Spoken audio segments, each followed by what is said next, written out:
தீராத வினையெல்லாம் தீர்த்து வைக்கும் தெய்வம் அவள். போராடும் பாவங்களை பரந்தோடு செய்பவளாம்.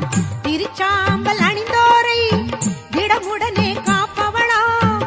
திருமாலின் சோதரியாம் கருணாக ரூபிணியாம்.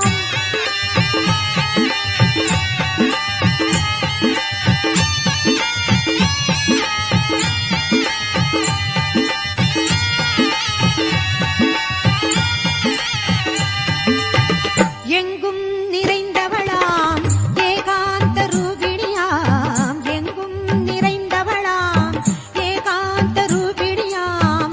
மங்களமாய் வாழ்வழிக்கும் மணிகண்டன் தாயவளாம். மங்களமாய்